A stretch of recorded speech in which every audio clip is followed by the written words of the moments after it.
Ang salmista nga si David, Haring David, nagsulti ka nato nga dali kamo. Daygon ta ang Ginoo, mag-awit kita nga malipayon ngadto sa Dios nga atong tigpanalipod. Moduol kita kaniya aron pagpasalamat ug awitan ta siyang malipayong mga awit sa pagdayeg. May buntag kaninyong tanan mga igsoon, labi na sa ilang mga tagsa-tagsa kapanimalay, labi na sa motong mga igsoon nga nagpaminaw karon, dili lang sa Mindanao, Visayas o Luzon, bisan na sa tibuok kalibutan nga kini nga live stream nakaabot diha kaninyo. Nanginaot kita nga sa kanunay ang Ginoo nagauban kanato sa atong pagsimba karon. O magpadayon gyapon kita sa atong mga pag-ampo o pabilin kita nga lig-on. Pagbarog, taliwala ning hagit nga iyang gihatag kanato dili lamang sa COVID kundi pa sa nagkadaiya pang mga hagit aron kita nga iyang mga anak magpabilin nga lig-on sa iyang atubangan. Tungod kay extended man ang atong ECQ o ang Cagayan de Oro nabutang man sa General Community Quarantine. So ang religious gathering gibawalan pagyapon busa magpadayon ang atong live stream until such time nga moabot ang pagsira nini o magpadayon ang atong pagsimba dinhi na gyud sa atong sulod sa atong simbahan. Pasalamat usab kita tungod kay as of this week naka-deliver kita og 337 complete sets sa PPEs og 407 ka face shield na delivered nato diya sa atong mga frontliners. Nagalaom kita nga aduna pay atong mahatag ngadto kanila labi na nga nagkadagan usab ang atong mga biktima sa COVID. Nya nanginahanglan ang atong mga frontliners na aning PPEs. So ato pasalamatan tong atong mga igsoon nga voluntaryo nga mihatag sa ilang panalangin alang usab sa pagbuhat ning atong mga PPEs. But we still welcome sa atong mga kaigsuonan nga muhatag aron atong mapadayon gyapon kining pagbuhat ning PPEs aron usab atong mahatag ngadto sa atong mga frontliners. Mga Pasubo nato nga mga pahibalo ko mga kaigsuonan nga si Leo Galdo may panaw na niya tong Sabado sa buntag. Ug unya ang iyang lubong naitabo atong Pizza 28. Ang atong mga pag-ampo o ampo kita nga sila unta gihapon magpabilin nga lig-on taliwala ning hinanali nga pagpanaw sa ilang minahal sa kinabuhi nga si Leo nga Galdo. At usa pasalamat sa Ginoo labi na atong mga igsuon nga nagasuolog sa ilang adlaw nga natawhan karon nga semana ug bisan pa sa atong mga igsoon usab nga nagsaulog sa ilang wedding anniversaries. Nanginaut kita nga ang Ginoo sa gihapon muuban kanila sa ginagmay nga pag saulog kay naubos man kita sa social distancing. So gihilao man gyapon nga makaangkol na gyapon sila kalipay taliwala ni ining atong kahimtang. Sa gihapon magpabilin kita nga masaligon sa Ginoo. Magpabilin kita nga siya ang atong Ginoo ug magpabilin kita nga siya ang atong tigpanalipod. Ang Dios magapanalangin kanatong tanan.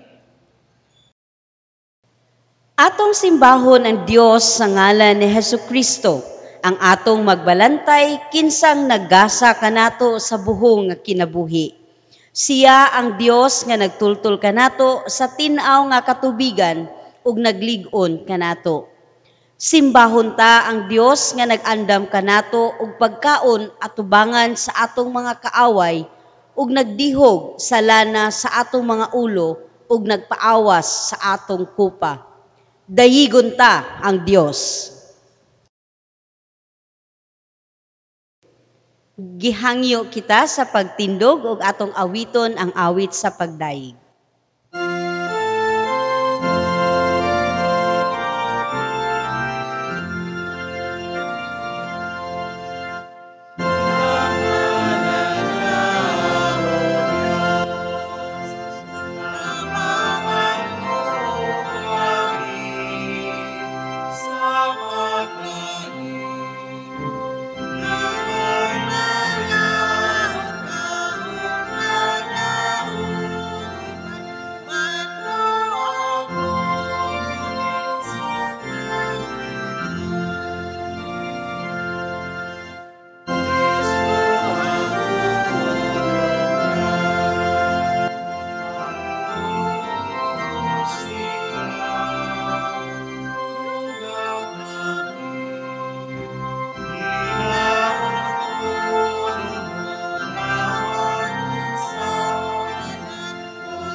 Magampo kita.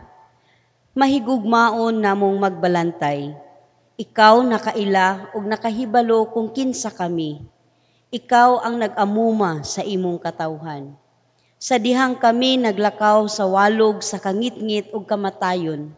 Ana ikaw nga nagkigkauban kanamo. Sa mga panahon nga giuhaw kami sa imong gugma, pun-a kami sa imuhang presensya. Sa among mga kahadlok, pakauna kami diha sa imong talad. Among mga pag-ampo nga kami magapuyo sa imong puloy-anan, nga puno sa imuhang gugma ug kaluoy sa tibuok namong kinabuhi. Amen.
Mga igsuon ko diha ni Kristo, tinuod nga kita nakasala gayod sa atong Ginoo. Labaw nga kamatuoran gipadayag kanato nga niluwas na kita tungod sa gugma sa Ginoo pinaagi ni Kristo.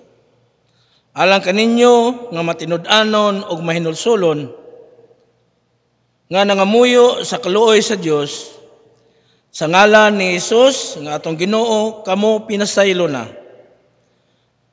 Pag malinawon kamo o pagkinabuhi uban sa kalinaw sa atong Diyos.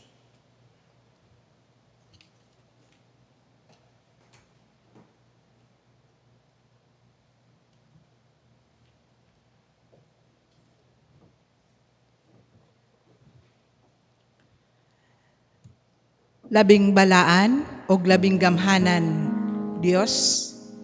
Dios nga walay sinugdan o walay katapusan.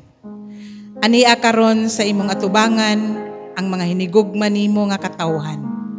Naghalad sa ilang mga kinabuhi kanimo diha sa pagsimba sa imong gamhanang ngalan, diha sa ilang tagsa-tagsa ka panimalay.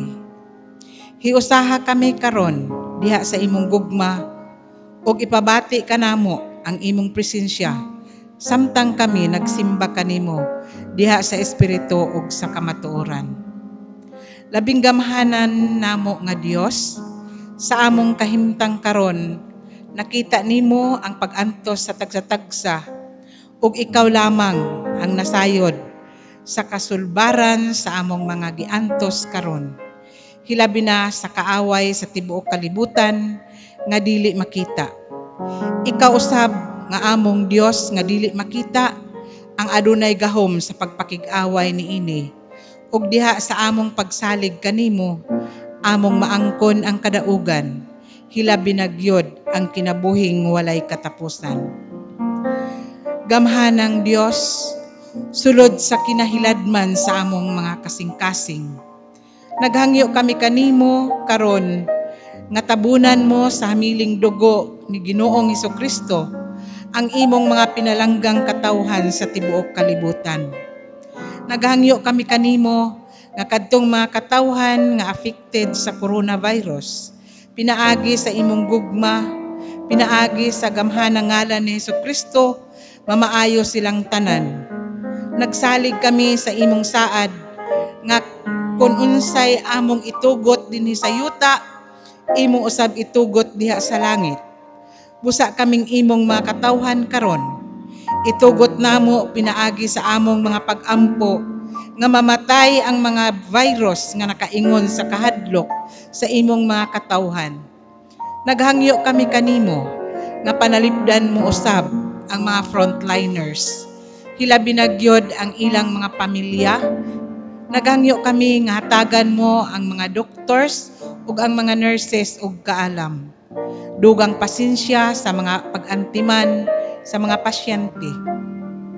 Naghangyo usab kami kanimo nga hatagan mo usab og dugang kabaskog sa panglawas ang among Pangulo sa Pilipinas.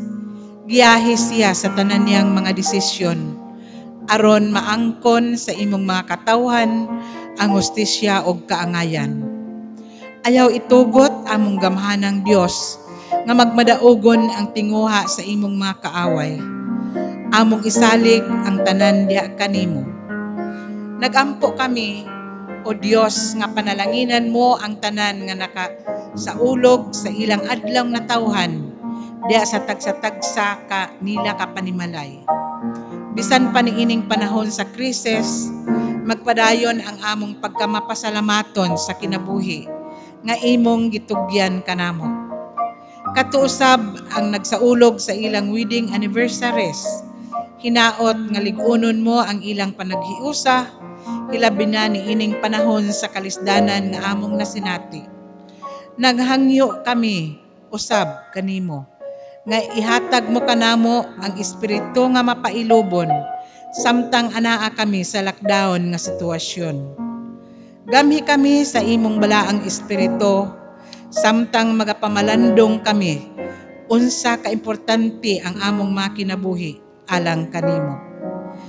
Mapasalamaton kami nga bisan pa sa among sitwasyon, ikaw ang among Dios nga gamhanang magbalantay, great provider, mahigugmaong nag-amuma kanamo sa panahon sa among mga kalisdanan.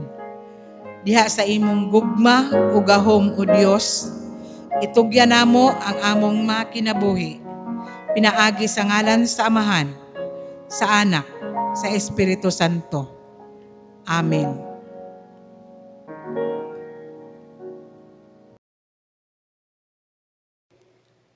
Alang sa pagbasa sa balaang kasulatan, gidapit kamo sa pagbukas sa inyong mga Biblia diha sa Ebanghelyo ni Juan, Kapitulo 10, versikulo 1, paingon sa 10. Ato kining basahon diha sa tubag-tubag.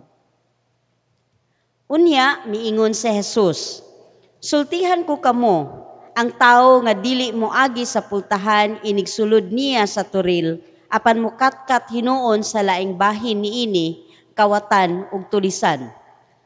Apan ang magbalantay sa mga karnero, musulod agi sa pultahan. Ug ang pultahan ablihan sa tig-abli, aron makasulod siya. Mamati ang mga karnero sa iyang tingog, inigtawag niya sa ilahang tagsa-tagsa kangalan, ug maguna siya kanila sa ilang paggula. Kung atuan na sila sa gawas, maguna siya kanila, ug ang mga karnero musunod kaniya, kaya nakailaman sila sa iyang tingog. Apan dili sila musunod sa laing magbalantay. Managan hinuon sila kay wala man sila makaila sa iyang tingog.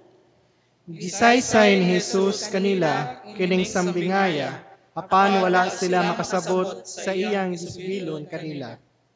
Busa miingon si Jesus pag-usab, sultihan ko kamo, ako ang pultahan sa mga karnero. Ang tanan nga mianhi una kanako, mga katawhan o mga tulisan. Busa wala mamati kanila ang mga karnero. Ako ang pultahan, ang musulod agi kanako maluwas. Makasulod gawas siya sa makakaplag siya masibsib. Apan ang kawatan mo anhi aron lamang pagpangawat, pagpatay o paglaglag. Niani ako aron mabaton kamo o kinabuhing magagayaon. Nagapanalangin ang Dios diha sa atong pagbasa o pagpaminaw sa atong balaang kasulatan.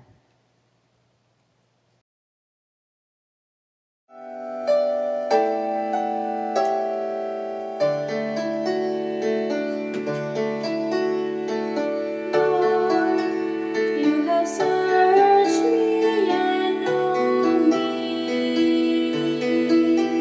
You know my rising up and lying down.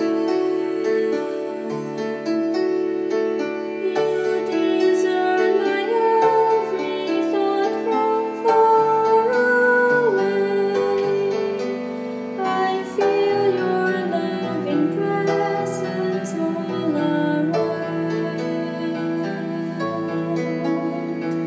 Lord, you have traced my every journey. You know my every word before it's said. You press on behind me and before me, and lay your gentle hand upon my head. Keep me, O Lord, as the apple of your eye. Hide me, O Lord, beneath the shelter of your wings. Hold me, O Lord, as a mother holds her newborn child. Keep me, O Lord, as the apple of your eye.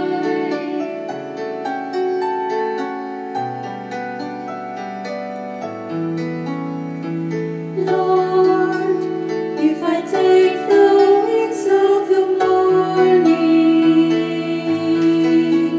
and fly beyond the reaches of the sea, even there your hand will guide me on my way. Your right hand, Lord, will hold me tenderly. Keep me, O Lord, as the apple of your eye. Hide me, O Lord, beneath the shelters of your wings.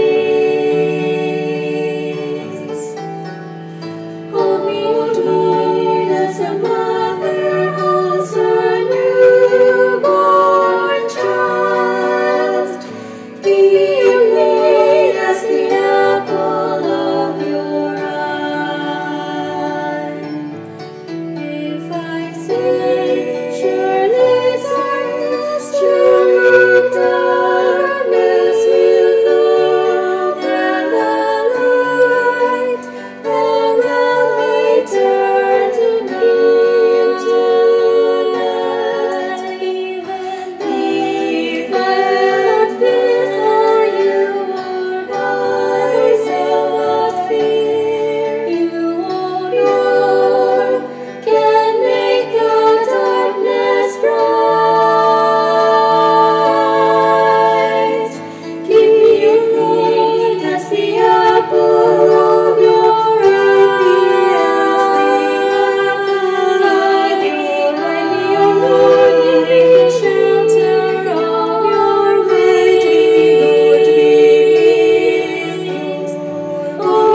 Maayong buntag sa tanan mga igsoon ko diha kang Kristo. Adunay tulo ka mga panghuna-huna sa uban nga akong nabasa sa internet. Una, matod pa nila kung maggama ta og balay, kinahanglan nga ang pultahan sa likod dili ma-align sa pultahan sa atubangan sa panghuna-huna nga kung musulod ang grasya pinaagi sa atubangan nga pultahan, dili kini mugawas dayon agi sa likod nga pultahan. Ikaduha, adunay panghuna-huna nga ang positioning sa pultahan kinahanglang mumatch asa ang direction na himutang ang balay ug mumatch sa paint color nga angay niini. Aron nga maka-attract og pinakamaayong energy. Ikatulo, matod pa sa ubang tradisyon, ang back door gitawag sa uban nga bad luck door. Nganong bad luck? Naay nagpractice nga kung naay mamatay nga membro sa pamilya, sa likod nila ipagawas o dili sa atubangan sa pultahan.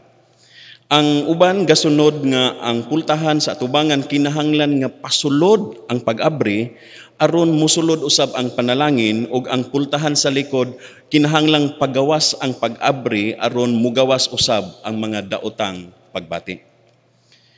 Gani kitang mga Pinoy sa una daw, dili maayo nga manilhig o gabii ilabi na kung ipagawas sa pultahan ang hugaw kay matod pa malas lagi. Malas tungod kay mugawas ang panalangin matod pa nila. Niining mga istorya nga atong gipakig-ambit, kini nagkahulugan lamang nga importante kaayo ang pultahan tungod kay naa kini koneksyon sa pagsulod ug paggawas sa mga panalangin. Pero ang atong teksto karon mag-shift gikan sa panghuna-huna sa literal nga pultahan ngadto kang Hesus nga miingon, "Ako ang pultahan." Mga igsuon ko diha kang Kristo, atong hinumduman nga sa unang panahon adunay duha ka paagi sa paghipos sa mga karnero ilabi na sa kagabhion. Una, sa lugar nga adunay daghang tawo, aduna sila gitawag nga communal sheep pen. Ang mga karnero usahon sa usa ka butanganan panahon sa gabii. Sa ato pa, mag-ipon ang managlahi nga karnero, managlahi ang tag-iya, managlahi ang purma, managlahi ang gidakon. Kasagaran adunay pultahan o gate ang sheep pen o naay in charge nga magbantay panahon sa gabii. Pagkabuntag, muadto ang magbalantay sa karnero ug iyang tawgon ang iyang mga karnero. Ang mga karnero makaila sa tingog sa ilang magbalantay ug dili sila muduol kung dili ang ilang magbalantay ang mutawag. Ang mga karnero musulod gawas agi sa pultahan. Adunay ikaduhang picture sa paghipos sa mga karnero. Usually makita kini sa layo ug mingaw nga lugar. Dili kaayo habog ang sheep pen, gamay ang agianan pasulod ug walay pultahan. Mao kini ang hinungdan nga ang magbalantay sa karnero didto muhigda duol sa gamay nga agianan. Sa ato pa, ang magbalantay sa karnero maoy nahimong pultahan. Walay makasulod o gawas sa sheep pen nga dili muagi sa magbalantay sa karnero. Gikan ni ining duha ka pictures, posible nagikan ang duha ka pulong ni Jesus sa atong teksto karon. Si Jesus miingon sa bersikulo 7, "Ako ang pultahan sa mga karnero," o sa bersikulo 9, si Jesus miingon, "Ako ang pultahan." Ang atong teksto karon apil sa 7 I am sayings ni Jesus. Duha ka mga English words ang kasagarang gigamit sa managlahi nga Bible translations. Ang pulong I am the gate o I am the door. Dili rata maghisgot asay sakto nga translation, door ba o gate.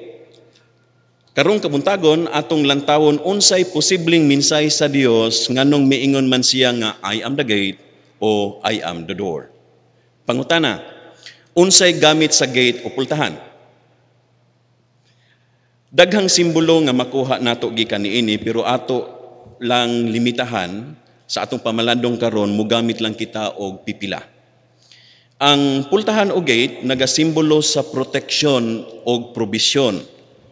Si Jesus sa bersikulo 9 miingon, "Ako ang pultahan, ang musulod agi kanako maluwas." Makasulod gawas siya og makakaplag siyag masibsib. Ang pultahan o gate maoy agianan pasulod og pagawas sa sheep pen. Matod pa ni Jesus, ang musulod sa pultahan maluwas. Kung ang karnero musulod sa sheep pen, malayo siya sa direktang pag-atake sa mga isog o gutom nga mga mananap. Maluwas gikan sa dili matagna nga klima o panahon, maluwas gikan sa hulga sa mga kawatan o tulisan. Kaya nga naman, kay si Jesus mismo ang maayong magbalantay, maoy magbantay.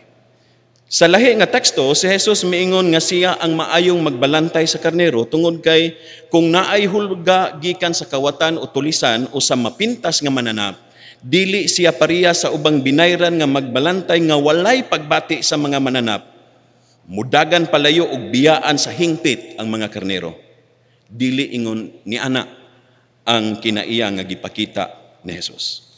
Sa laing bahin, si Jesus usab miingon nga ang mugawas sa pultahan makakaplag og masibsib o makaon. Gustoon man sa magbalantay sa karnero nga pabiling maprotektahan ang mga karnero sa sulod sa sheep pen apan kinahanglan silang mugawas aron mukaon og makasuroy-suroy. Ang atong teksto nagpakita sa dakong gugma ni Jesus alang sa iyang mga karnero. Ang bersikulo 3 nagaingon, mag-una siya kanila sa pagula. Ang mga karnero walay sense of direction. Dali silang mawala. Mao kini ang rason nganong ang magbalantay sa karnero mag-una kanila. Aron giyahan ang mga karnero asa ang pagkaon og padayong malikay sa peligro. Dugang pa, ang atong teksto naghisgot nga nakaila ang mga karnero sa tingog sa ila ang tinuod nga magbalantay. Gani ang magbalantay sa karnero nakaila sa matag karnero.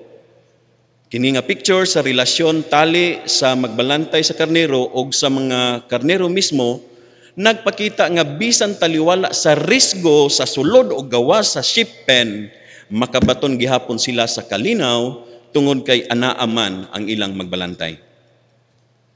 Para natong mga Cebuano, lahi kaayo ang gate o pultahan.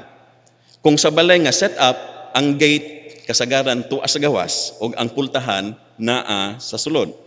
Sa literal nga pagsabot, sa atong tagsa-tagsa ka panimalay, kung pwede lang, maayo gyud nga naatay gate. Nganuman, aron naatay ilhon nga boundary. Ang uban magbutang og signage, no trespassing, private property. Or ang uban adunay signage, CCTV 24/7. Or pagbantay kay bag-ong nanganak ang iro. Relaxing sa hunahuna nga walay basta-bastang makasulod sa atong compound nga dili takabalo or dili nato kaila. Ang gate importante kaayo para sa atong safety, di ba? Sa literal nga pagsabot, alang ni adtong naay daghang kwarta, pilion nga naay number combination ang pultahan sa kwarto tungod kay naay mga importanteng dokumento or kabtangan naa sa sulod sa kwarto. O bisan kadtong adunay mga balay nga sakura sa bugas or panapton ra ang gibitay aron dili makita ang sulod sa kwarto, kini nagpakita lamang nga lahi ang area sa kusina ug sa kwarto, lahi ang area sa sala ug sa kwarto. Og kini magpahinumdom kanato unsa ka importante ang privacy or spacing. Kining atong gihisgutan magpakita nga importante ang gate o pultahan alang sa atong kalinaw o proteksyon. Kung walay pultahan, bisan pag safe ta sa sulod, pero dili sa punta o dili punta magmalipayon o dili ta mabuhi og dugay tungod kay dili man kita makapangita og probisyon o pagkaon sa gawas. Ato nga giila nga importante ang pultahan. Og sa dihang miingon si Jesus nga ako ang pultahan, mutuo ba kita nga si Jesus makahatag kanato sa proteksyon o probisyon? Siyempre, ang atong tubag, oo. Pero ang pangutana, isip mga karnero ni Jesus, ato bang tinuod nga gibati nga naatay maayong magbalantay nga nagsilbing pultahan? Dili man tingali malikayan isip mga tawhanon nga mabalaka kita karong panahon sa pandemic Pero ang atong teksto magpahinumdom kanato nga si Jesus nagbantay sa atong agianan ug naguna kanato sa atong padulngan. Klaro kaayo ang mensahe sa teksto nga atong gibasa karon. Aron kita padayon nga makasulod og gawas sa sheep pen, aron padayon kitang makakaon og maproteksyonan, kinahanglan kitang maminaw sa tingog sa tinuod nga magbalantay sa karnero. Ang tingog lamang sa magbalantay sa karnero ang atong paminawon kay iya mang kagustuhan nga makabaton kita sa kinabuhing madagayaon. Tuguti ko nga mag-share sa hunahuna sa usa ka writer. Miingon siya, by following Christ's lead, we can find pasture, which is a symbol not just of food to graze on, but of all the good and spiritual things that the food produces. So, it is not just the food, but also what the food produces. And what it is supposed to produce is fit, healthy, and strong Christians. Iya kining gibasi sa hunahuna nga ang karnero human og kaon musulod og balik sa sheep pen og kalipay sa magbalantay sa karnero nga makita nga ang karnero nakakaon tungod kay ang pagkaon maghatag man sa kusog, kadasig ug kalipay. Sa samang pagkaistorya, diha sa atong pagkaon, dili unta nato makalimtan ang proteksyon gikan sa Dios og mangutana kita unsa may gamitan or para unsa man ang atong kusog, kadasig ug kalipay nga atong naangkon karon. Sa unang panahon, daghan ang nagbuhi og karnero. Busa daghan usab ang magbalantay sa karnero. Bantayan og ayos sa magbalantay sa karnero ang mga karnero tungod kay ang mga karnero either inegosyo or ikonsumo. Gibantayan ang mga karnero tungod kay ang mga karnero adunay purpose. Nining panahon sa pandemic, unsay atong purpose? Unsay angay natong himuon?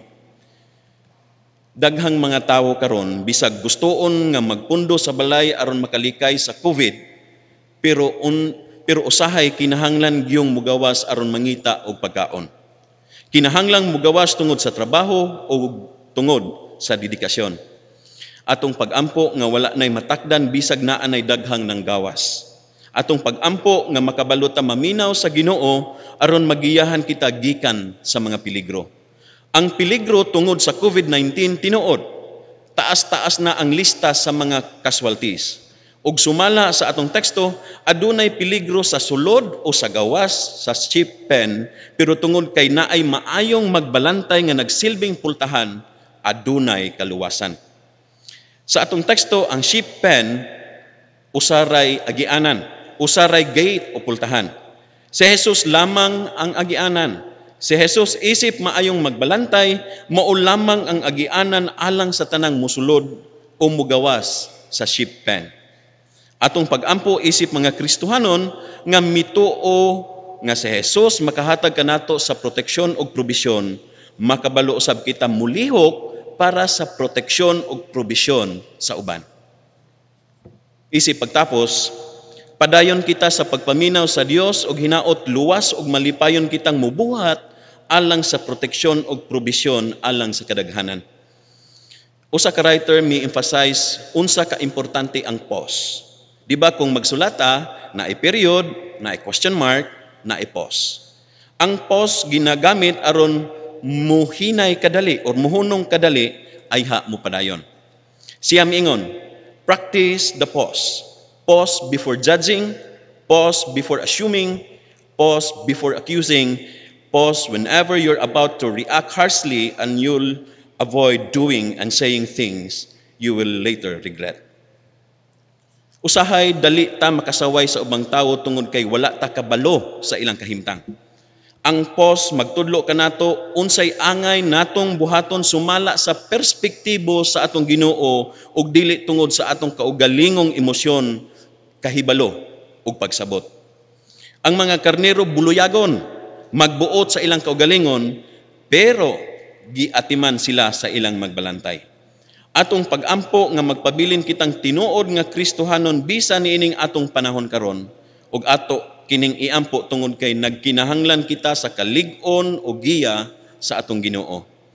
Atong hinumduman nga si Jesus miingon, panoktok og ang pultahan ablihan alang kaninyo. Maayong Domingo sa tanan ug ang Dios padayong magapanalangin kanato. Amen.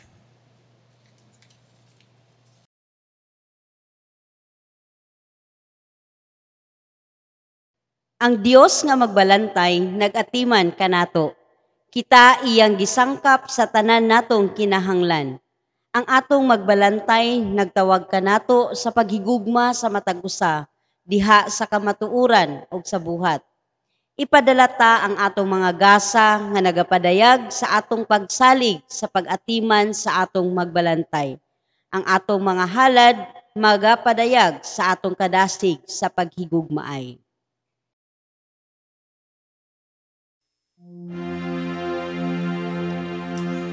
Bless the Lord, oh my soul, oh my soul.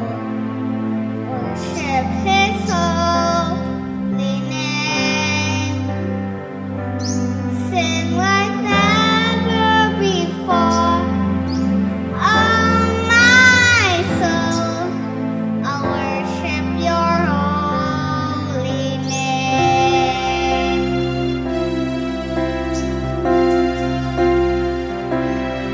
The sun comes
Magampo kita.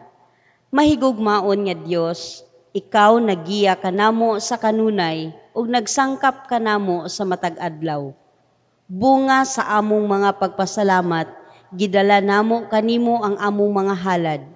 Ikaw magapanalangin ug magagamit niini diha sa pagpaabot sa imong pag-atiman sa imong katawhan aron ang tanan makasinati sa kabuhong sa imong talad. Amen.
O karon ang gugma ug ang grasya sa Dios Amahan nga magbubuhat anak nga si Kristo nga manluluwas ug ang balang espiritu magagiya, magauban ug magapanalipod kaninyong tanan gikan karon ug hangtod sa kahangturan.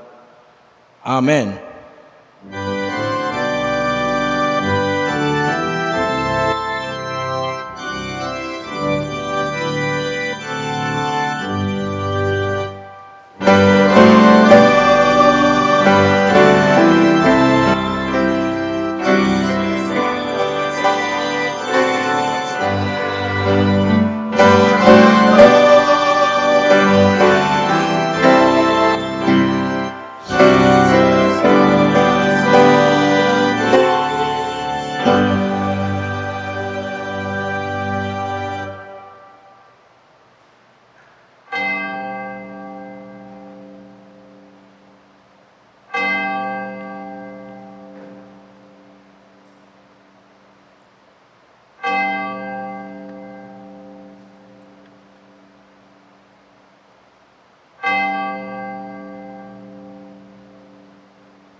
Do not be afraid or discouraged because of the vast army, for the battle is not yours but God's.